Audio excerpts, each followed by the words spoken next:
Գլուխ 6. Ապատեղեկացված ԶԼՄ-ների կողմից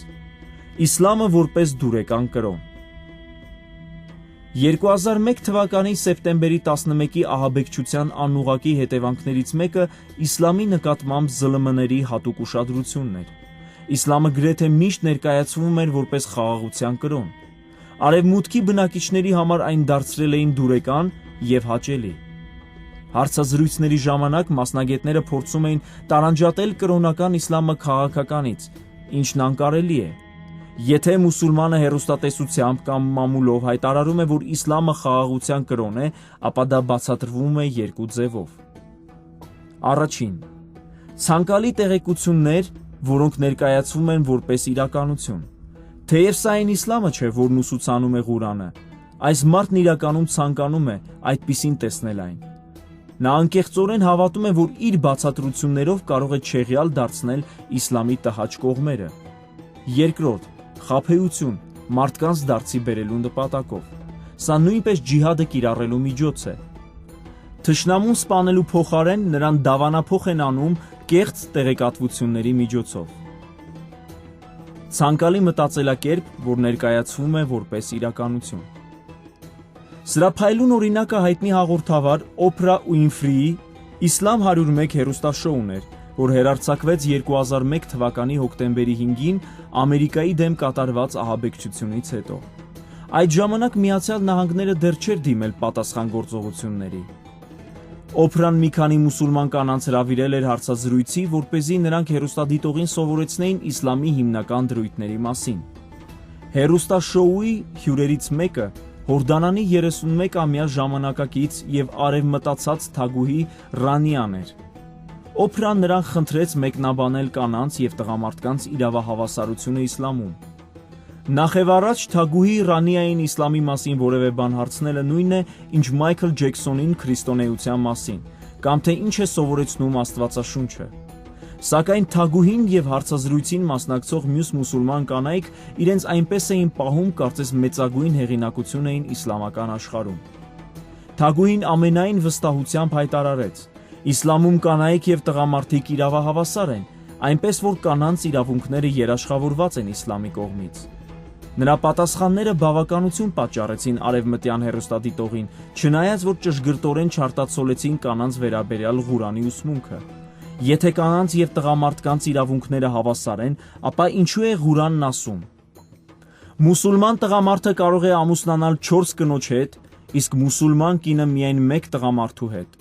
Քո ընտրությամբ ամուսնացիր այլ կանանց 2-ի կամ 3-ի կամ 4-ի հետ։ Սուրահ 4:3 Հեղինակավոր Ղուրան։ Տղամարդն ապահարզան պահանջելու իրավունք ունի, իսկ կինը ոչ։ Սուրահ 2:229 Կինը տղամարդուց 2 անգամ քիչ է ժառանգություն ստանում։ Սուրահ 4:11 Կնոջը չի թույլատրվում ծառայել որպես իմամ և առաջնորդել աղոթքը տղամարդու ներկայությամբ։ Ըստ Սուրահ 4:34-ի տղամարդը պետք է միշտ բարձր լինի կնոջից։ Կնոջը չի թույլատրվում բացել տան դուռը այցելուների առջև, եթե ամուսինը տանը չէ, նույնիսկ եթե դռան մոտ կանգնածը նրա եղբայրն է կամ բարեկամներից մեկը։ Սուրահ 33:53 Մուհամեդը իր այցելուներին հրահանգներ էր տալիս, որ եթե ինքը տանը չէ, նրանք իր կանանց հետ պետք է խոսեն վարագույրի կամ ծածկոցի ետևից։ Կանայք պետք է միշտ տանը լինեն։ Սուրահ 33:33 Շատ մուսուլման կանայք իրավունք չունեն ճանապարհորդել առանց հայրերի կամ ամուսինների թույլտվության։ Եթե կինը հրաժարվում է սեռական հարաբերություն ունենալ ամուսնու հետ, վերջինիս թույլատրվում է ֆիզիկական ուժ գործադրել կնոջը հպատակեցնելու համար։ Սուրահ 4:34 Ջիհադի ժամանակ սպանված տղամարդը գնում է երկինք։ Ալլահը նրան պարգևում է անբացատրելի էներգիա, որպեսզի նա առաջին գիշերը սեռական հարաբերություն ունենա 70 կանանց հետ։ Իսկ ինչ է կատարվում, եթե կինն է մահանում ջիհադի ժամանակ։ Ո՞րն է նրա վարձատրությունը։ Լինել այդ 70 կանանցից մեկը։ Ես չգիտեմ, թե ում էր համոզում թագուհին, իրեն թե աշխարհին։ Մի անգամ Մուհամեդ մարգարեն ասաց. Եթե միջար նախանշան կա ինչ-որ բանի մեջ, այն քո տան մեջ է, քո կինն է կամ քո ձին։ Օփրան Թագուհի Ռանիային հարցրեց նաև քողի, հիջաբի մասին, ինչը սովորաբար կրում են մուսուլման կանայք։ Թագուհին պատասխանեց, որ դա անձնական ընտրության հարց է, եւ կան մարդիկ, որ ավելի պահպանողական են եւ կրում են հիջաբ։ Նշեց նաև, որ ինքը չի կրում։ Ինչ վերաբերում է քողին, ապա Ղուրանի հետևյալ խոսքերը կանանց պատվիրում են քողարկվել։ Օ մարգարե, ասա քո կանանց, աղջիկներին եւ հավատացյալների կանանց, որ քողարկեն իրենց մարմինը, այսինքն ամբողջովին ծածկեն իրենց բացի աչքերից կամ մի աչքից, իրենց ճանապարհը տեսնելու համար։ Սուրահ 33:59, հեղինակավոր Ղուրանից։ Եվ մնացեք ձեր տանը, եւ մի ցուցադրեք ձեզ, ինչպես տգիտության ժամանակներում։ Սուրահ 33:33, հեղինակավոր Ղուրանից։ Տանը կնոջ դեմքը տեսնելու իրավունք ունեն միայն ամուսինը, երեխաները, եղբայրները, քույրերը եւ ծնողները։ Մեղք չէ նրանց համար մարգարեի կանանց, եթե նրանք առանց քողի լինեն իրենց հայրերի, որդիների կամ եղբայրների, եղբորորդիների կամ իրենց քույրերի, որդիների, հարազատ, հավատացյալ կանանց կամ կին ստրուկների առջև։ Սուրահ 33:55, հեղինակավոր Ղուրանից։ Իսլամական օրենքը Մուհամեդի կանանց տրված այս հրահանգները ընդհանրացրել եւ կիրառում է բոլոր կանանց նկատմամբ։ Այդ մասին գրված է Սուրահ 24:31-ում։ Թագուհի Ռանիան եւ նրանք, ովքեր իրականության փոխարեն ընդունում են այն, ինչ իրենք են ցանկանում, չեն գիտակցում, որ Ղուրանը չեն կարող մեկնաբանել ըստ սեփական նախապատվությունների։ Օփրա Ուինֆրիի հեռուստահաղորդումը պարզապես հնարավորություն տվեց այդ մուսուլման կանանց ներկայացնելու աշխարհիկ, արևմտածված, փողզիջումներով լի եւ քրիստոնեացված իսլամը, որը չունի ոչ մի հենարան Ղուրանի եւ իսլամական ուսմունքների մեջ։ Ես հուսով եմ, որ վաղ թե ուշ Օփրան կիմանա ճշմարտությունն իսլամի մասին եւ ճշգրիտ տեղեկություններ կտա հեռուստադիտողին։ Խաբեություն 1998 թվականի օգոստոսին Միացյալ Նահանգներ այցելություններիցս մեկի ժամանակ ապրում էի ընկերներիցս մեկի տանը։ Մի անգամ հեռուստաալիքը փոխելիս մեր ուշադրությունը գրավեց մի իսլամական հաղորդում։ Ես շատ զարմացա, երբ լսեցի, թե ինչպես հաղորդավարը հայտարարեց. մի քանի րոպեից եղբայր Պողոսի հետ դուք հոգևոր ճամփորդություն կկատարեք Մուհամեդ մարգարեի կյանքի ուղիով։ Ես չփոխեցի ալիքը, որպեսզի տեսնեմ եղբայր Պողոսին եւ գրեթե տեղիցս վեր թռչեցի, երբ տեսա նրան։ Նա թխամորթ տղամարդ էր, սև մազերով, երկար, խիտ ու սև մորուքով։ Ուսերին գցել էր սպիտակ թիկնոց, իսկ գլխին գլխափաթթոց։ Հավանաբար Պողոսը մերձավոր արևելքում իսլամական համալսարան էր ավարտել եւ որպես միսիոներ եկել էր Միացյալ Նահանգներ իսլամը տարածելու։ Ես մտածեցի. Պողոս, միթե Պողոսն արդեն մուսուլմանական անուն է։ Այս տղան 100%-անոց մերձավոր արևելքի մուսուլման է, ով մեծացել է այնպես, ինչպես ես։ Անհնար է, որ սա նրա իսկական անունը լինի։ Ինձ ապշեցրեց այն, որ եղբայր Պողոսն օգտագործում էր այնպիսի քրիստոնեական արտահայտություններ, ինչպիսիք են. Տերն օրհնի ձեզ, մեր Տիրոջ շնորհքը ձեզ հետ լինի, Աստված օրհնի ձեզ։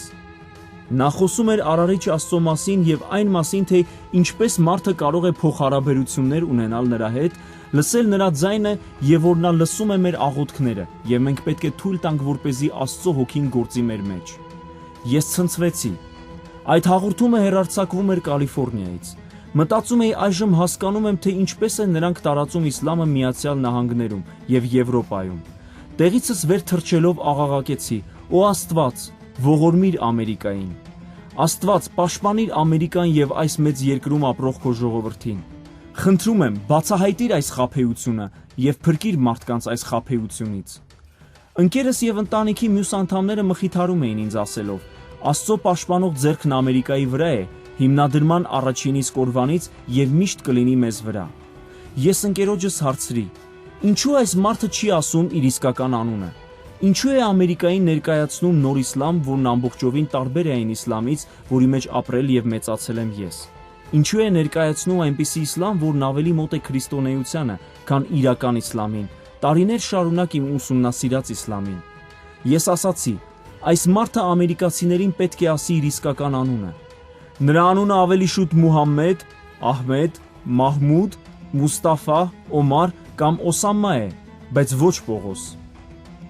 Առաջին անգամ էի տեսնում, թե ինչպես են մուսուլմանները արևմուտքին ներկայացնում ամբողջովին նոր իսլամ։ Եթե մերձավոր արևելքում ապրող հասարակ մուսուլմանը լսեր այդ ուսմունքը, նույնիսկ չէր հավատա, որ խոսքն այն կրոնի մասին է, որի մեջ ինքն ապրել է ամբողջ կյանքում։ Այժմ արդեն պարզ է, որ շատ իսլամական առաջնորդներ կատարում են ջիհադի իրենց մասը, ազդելով արևմուտքի լրատվամիջոցների վրա։ Այո, նրանք այդպիսով իրենց լուման են ներդնում, խաբում են, համոզելով նրանց, որ իսլամը կապ չունի սպանությունների հետ, որ այն ընդամենը կրոն է եւ ոչ թե քաղաքական համակարգ, որ իսլամը միայն խաղաղություն, սեր եւ ներում է քարոզում։ Եթե այսպես շարունակվի, իսլամը կմնա աշխարհում ամենաարագ տարածվող կրոնը։ Նմանօրինակ գործունեությունը պարզապես ջիհադի սկզբունքները կիրառելու մեկ այլ միջոց է։ Հիշեք, որ մուսուլմանները համաշխարհային ջիհադ են հայտարարել եւ ամենքն իրենց դերն են խաղում։ Մեկը հրազեն եւ ռումբեր է օգտագործում, իսկ մյուսը խոսքերով եւ ստերով ավելացնում է մուսուլմանների թիվն աշխարհում։ Մեթոդը նույնն է, երկուսն էլ իրականացնում են նույն ջիհադը, որը պատվիրում է Ղուրանը։ Ջիհադն ընդդեմ Ալլահի թշնամիների, ովքեր ընդդիմանում են իսլամի համաշխարհային տարածմանը։ Ինձ զարմացնում է այդ մարդկանց հանդգնությունը։ Նրանք Ամերիկայի դրոշը կանգնեցնում են իրենց կենտրոնների, դպրոցների, մզկիթների եւ իսլամական համալսարանների առջեւ, փակցնում են ցուցանակներ, որոնց վրա գրված է «Աստված օրհնի Ամերիկան» կամ «Միասին մենք կանգուն ենք»։ Միևնույն ժամանակ նրանց մուսուլման ազգակիցները եւ հավատակիցները մերձավոր արևելքում այրում են ամերիկյան դրոշները եւ իրենց ցույցերով աջակցում Բեն Լադենին ու Ամերիկայում նրա ահաբեկչական գործունեությանը։ Հարկ եմ համարում նշել, որ որոշ մուսուլմաններ, ովքեր ընդունում են ցանկալի իսլամը, ահաբեկչությունից անմիջապես հետո իրոք աջակցում էին Ամերիկային, մինչդեռ մյուսներն անում էին, ինչը ձեռնտու էր իրենց տվյալ պահին։ Նրանց պահվածքը ոչ իսլամական երկրներում իրականացվող իսլամական քաղաքականության օրինակ է։ Այդպիսի մուսուլմանները պատրաստ են ստել, քանի դեռ դա օգուտ է բերում իսլամին։ Նրանք հավատարիմ են իսլամին եւ ոչ թե այն երկրին, որտեղ ապրում են։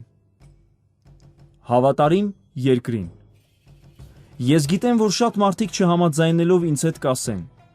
բայց չէ՞ որ կան շատ ամերիկացի եւ եվրոպացի մուսուլմաններ, որոնք հավատարիմ են այն երկրին, որտեղ ապրում են։ Ի վերջո այդ երկրները տարիների ընթացքում իրենց տունն են դարձել։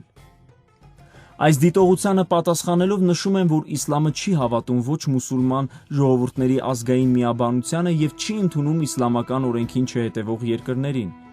Իսլամական օրենքում կա միայն երկու տեսակի ազգ՝ իսլամի եւ պատերազմի տանազգեր։ Բոլորս էլ գիտենք, որ ամերիկյան եւ եվրոպական երկրների մեծամասնությունը իսլամի տունը չեն, ինչը նշանակում է, որ նրանք չեն ապրում իսլամական օրենքով։ Հետևաբար դրանք պատերազմի տունն են։ Ցանկացած բարեպաշտ մուսուլման, ով ապրում է Ալլահի եւ Ղուրանի օրենքներով, երբեք ավելի հավատարիմ չի լինի այն երկրին, որտեղ ապրում է։ Նա հավատարիմ է միայն իսլամին։ Սա անձնական կարծիք չէ, այլ 100%-անոց իսլամական օրենք։ Սրա փայլուն օրինակն այն փաստն է, որ եգիպտացիները, ալժիրցիները, սուդանցիները, սաուդյան արաբները եւ բազմաթիվ այլ մուսուլմաններ հրաժարվելով իրենց քաղաքացիությունից եւ մերժելով հավատարմությունն իրենց երկրներին, դառնում են արմատական իսլամական շարժման անդամներ։ Այս շարժումներն իրենց անդամներին սովորեցնում են. իսլամը քո մարմինն է, քո արյունն է։ Արաբական երկրների արմատական իսլամական խմբավորումներն արգելում են իրենց անդամներին ծառայել տվյալ երկրների բանակներում եւ պաշտպանել այդ երկրները։ Նրանք հավատում են, որ չպետք է աջակցեն անհավատ եւ ուրացող պետություններին, որոնք չեն կիրառում իսլամական օրենքը։ Շոքրի Մուստաֆան, որի մասին կիմանաք հաջորդ գլուխներից մեկում, այդ սկզբունքը դրեց ավելի բարձր մակարդակի վրա։ Նրա շարժումն իր անդամներին արգելում էր աշխատել կառավարական որևէ հաստատությունում։ Այն մուսուլմանները, ովքեր ինչ-որ չափով հավատարիմ են իսլամին, հավատարիմ չեն լինի իրենց երկրին, հատկապես եթե այդ երկիրն իսլամական չէ։ Ճշմարիտ մուսուլմանը հավատում է, որ երկիրն իր տունն է, եւ որ իրեն պատվիրված է հպատակեցնել այն իսլամի իշխանությանը։ Իսլամի անկեղծ հետևորդը չի մահանա հայրենիք կոչված մի հողակտորի համար, բայց հոժարությամբ կմահանա իսլամի եւ իսլամական սուրբ վայրերի համար։ Այսօր ոչ մուսուլմանները կամ ձևական մուսուլման պաղեստինցիները պայքարում են իրենց երկրի տարածքների համար, բայց ճշմարիտ մուսուլմանները Համաս ջերմեռանդորեն մարտնչում են, որովհետև պատերազմում են Ալլահի թշնամիների դեմ, պաշտպանելով իսլամի սրբավայրը Երուսաղեմում գտնվող Վեմի գմբեթը։ Մուսուլմանները հավատում են, որ Վեմի գմբեթը երրորդ սրբավայրն է իսլամում։ Ինչպես իր հետևորդներին ասել է Մուհամեդ մարգարեն, Ալլահն իրեն հրաշքով արաբական անապատից տեղափոխել էր Երուսաղեմ եւ օծել որպես իմամ, որ առաջնորդի այդ օրը երկնքից իջած Ալլահի առաքյալների եւ մարգարեների աղոթքները։ Իսկ աղոթքից հետո ինքը գնացել էր երկինք եւ հանդիպել Ալլահին։ Սա հայտնի է որպես գիշերային հրաշալի ուղևորություն։ Ալ-Ասրահ ու Ալ-Մահրակ։ Պաղեստինյան տարբեր խմբավորումներ միևնույն թշնամու դեմ պատերազմում են տարբեր դրդապատճառներով։ Մեկը պատերազմում է տարածքի համար, որ այն կոչի տուն եւ հաստատի կոմունիստական կառավարություն Ջորջ Հաբաշի գլխավորությամբ։ Հաբաշը մուսուլման է, պարզապես անունն է քրիստոնեական։ Մյուսը ցանկանում է երկրում հիմնել սոցիալիստական կառավարություն նախկին ինժեներ-շինարար եւ գործարար Յասիր Արաֆաթի գլխավորությամբ։ Երրորդը պաղեստինցի ծայրահեղական մուսուլմաններն են, որոնք մյուս երկու խմբավորումներին համարում են դավաճաններ, որ իշխանության հասնելու համար անարգում են պաղեստինցիների անունը։ Այս խմբավորումը Համասն է, որի առաջնորդը Շեյխ Ահմեդ Յասինն է։ Տարբերել ճշմարտությունը կեղծիքից։ Հասնելով այս կետին, կարծում եմ, որ ավելի հեշտ կլինի տարբերել ճշմարտությունը կեղծիքից, երբ տեսնեք, որ զանգվածային լրատվամիջոցներում իսլամի քարոզչությունը չի համապատասխանում իրականությանը։